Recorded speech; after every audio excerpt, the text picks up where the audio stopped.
Good morning friends, Radhe Radhe. कल हमने अपना पढ़ लिया था प्रोकैरियोटिक यूकैरियोटिक सेल के बारे में। आज हम उस न्यूक्लियोसोम्स के बारे में पढ़ेंगे। जेनेटिक्स में मेंडेलियन डिसऑर्डर में डीएनए स्ट्रक्चर जो होता है 3.3 × 10⁹ बेस पेयर होते हैं, हैप्लॉइड डीएनए होता है और 1.1 मीटर लॉन्ग होता है। अब जब इसको डिप्लॉइड के बारे में फॉर्म देखेंगे, मतलब डिप्लॉइड मतलब डबल हो जाता है, तो 6.6 × 10⁹ बेस पेयर इसमें होते हैं और ये 2.2 मीटर लॉन्ग होता है। न्यूक्लियस आ जाएगा 10⁻⁻5 upon 10000। In eukaryotes histone protein positive charge होता है।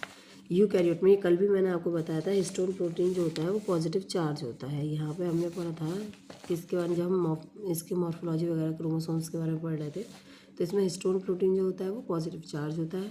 लाइसिन और आर्जिनिन रिच होते हैं, ये भी कल बताया था मैंने, बेसिक इन नेचर होता है। ठीक है, ये 2 पॉइंट इसमें मेन है।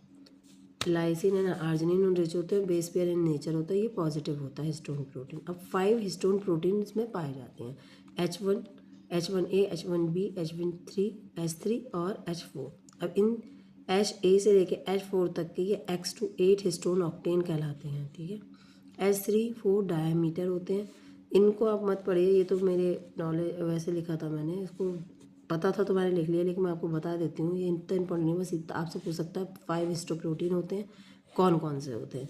ठीक है, एक्टिंग इन नेचर होता है, तो ये डीएनए जो है नेगेटिव होता है। अब इस तरीके से डीएनए का स्ट्रक्चर होता है, ये डबल बॉन्ड में होता है। जब ये खुलता है, ठीक है, आई बॉन्ड जब इसका खुलता है ऑक्टोमर की प्रेजेंस में, तो यहाँ पे क्या होता है, H1 हिस्टोप्रोटीन जो होता है, इस तरीके से H1 हिस्टोप्रोटीन लगा हुआ है, ये इस तरीके से ये एक स्ट्रैंड खुलता है। ठीक है, 10 mm band of the strain आ जाएगा। फिर उसके बाद नीचे क्या आएगा, 1.6 टन होता है, तो कितना आ जाता है इसमें, ये खुलेगा तो क्या आ जाएगा, 30 mm सोलेनाइड आ जाएगा। ठीक, क्वेश्चन जब इसमें फिर से क्या होता है, टोपोआइसोमरेज जो होता है वो ऐड होता है, तो फिर से इसमें एक बैंड आ जाता है, फिर ये मतलब इस तरीके से खुल जाएगा।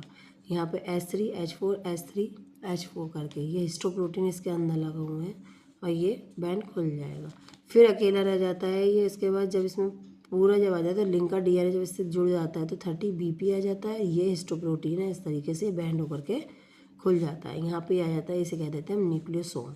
ठीक है, और लास्ट में nucleosome octamer H1 code DNA this 147 and the linker DNA 60 BP। देखिए यहाँ पे 30 BP हो जाएगा लास्ट में, ये 2 है तो 60 आ गया, जब एक ही बचेगा तो इसे हम 30 BP कह देंगे, न्यूक्लियोसोम आ जाएगा। मतलब बेसिकली न्यूक्लियोसोम क्या है, ये डीएनए के जो थ्रेड होता है उसमें जो ऑक्टोमर की वजह से उसको खोलते हैं, जो खुलता है उसे हम एंड में जो बचे वो क्या कहलाएगा, हमारा न्यूक्लियोसोम कहलाएगा। ठीक है,